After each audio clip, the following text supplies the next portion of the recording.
सत करतार सिंह जी, जी। धन गुरु नानक देव जी महाराज जी, राधे राधे। महाराज जी, हमने अपने महाराज जी के दर्शन नहीं किए, पर आपके वचनों से उनके दर्शन होते हैं। महाराज जी, आपका कोटि कोटि शुक्राना। महाराज जी, प्रश्न यह है कि वो कौन सी स्थिति होती है जब हम निराकार रूप को मतलब रूप में दर्शन करते हैं? देखो, जो आपका स्वरूप है वो आकार रहित है। आकार आपका स्वरूप नहीं है और स्वरूप का कोई आकार नहीं है। स्वरूप जिस आकार को पकड़ लेता है वो उसी में तदात्म हो जाता है। वो होता नहीं है पर तदात्म हो जाता है। जैसे हम उदाहरण में बता रहे हैं आपको, एक आदमी रिक्शा चलाता है और उससे कहो ए रिक्शा, खड़ा हो जाएगा ना? क्या वो रिक्शा है क्या? उसने रिक्शा पर तदात्म कर लिया तो ए रिक्शा कहने से खड़ा हो गया। कुछ दिन बाद उसने फिर टैक्सी खरीद ली। अब उससे कहो ए रिक्शा तो नहीं खड़ा होगा। उससे कहो ए टैक्सी, वो खड़ा हो जाएगा। वो टैक्सी है क्या?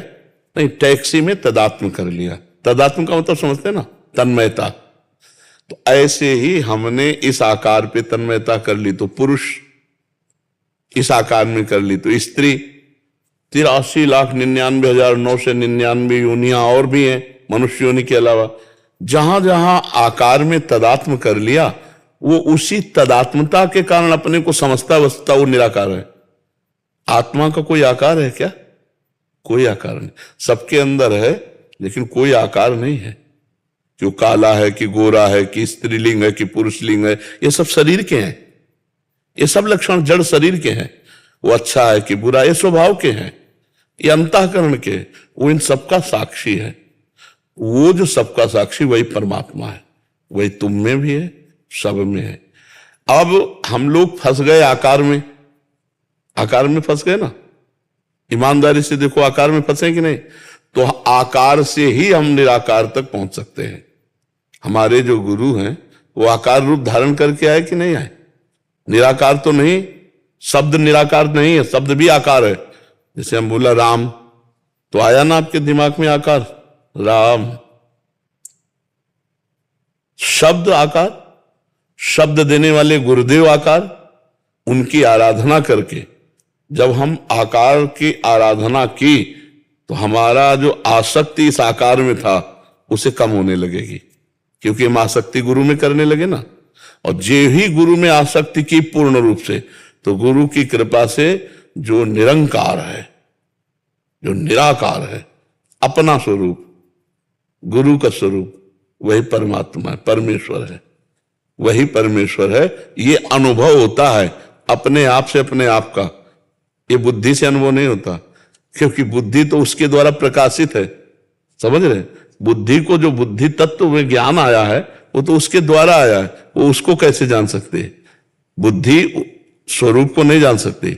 स्वरूप बुद्धि को प्रकाश दे रहा है। अपने द्वारा अपना अनुभव होता है। अब अपने द्वारा ये बात कहें तो तुरंत शरीर पे आएगी दृष्टि? नहीं।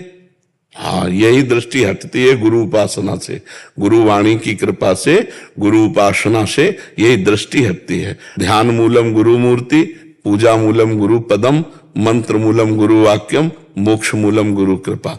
कोई आज तक ऐसा एक भी नहीं है जिसने अपने गुरु की, परमेश्वर की आराधना ना की हो और उसे बोध हो गया हो, तत्वबोध हो गया हो। तो अपने आकार रूप गुरुदेव की शरण होकर आकार रूप नाम वाणी, जैसे हम कह रहे हैं ओम, तो आकार आया कि नहीं आया? कि ओम का क्या आकार है? आया कि नहीं आया? ओम, तो आ गया ना आकार। इसी से हम निराकार में पहुंच जाएंगे। आकार सीढ़ी से निराकार में अनुभव में आ जाएगा। वो ऐसे अनुभव में नहीं आता।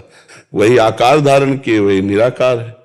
जो निराकार है वही आकार है, जो आकार है वही निराकार है। अंतर इतना नहीं। जैसे पानी और बर्फ में क्या अंतर है? पानी ने आकार धारण किया तो बर्फ में है क्या? पानी ही तो है ना। और जब बर्फ का आकार पिघला तो पानी और बर्फ में जैसे भेद नहीं, ऐसे आकार और निराकार में भेद नहीं। वही परम तत्व विराजमान है। हम जहां धारणा करते हैं वैसे ही धारणा से हमें अनुभव में आता है। जैसे हम प्रगट में श्री विग्रह विराजमान करके, मूर्ति विराजमान करके आराधना करते हैं, तो इसी से हमारे अंदर जो भगवान विराजमान है वो प्रकट होने लगते हैं। अब बाहर के, जब ध्यान आया तो बाहर की आरती, और जब अंदर हुए तो अंदर की आरती शुरू है, वही बाहर है वही अंदर है। ये नाशवान मायाकृत है। ये इसे हम सत्य मान करके अपना स्वरूप मान रहे कि मैं हूं, तो यही भ्रम हट जाए तो तत्वबोध हो जाए। इसीलिए गुरु आराधना, इसीलिए नाम जप, इसीलिए भजन है। धीरे धीरे अज्ञान मलिनता हटे और ज्ञान प्रकाश आवे तो हम देख पावे कि हम शरीर नहीं है, हम मन नहीं है, हम बुद्धि नहीं है, हम स्वभाव नहीं है, हम परमात्मा स्वरूप है, परमेश्वर स्वरूप है। समझ रहे जी।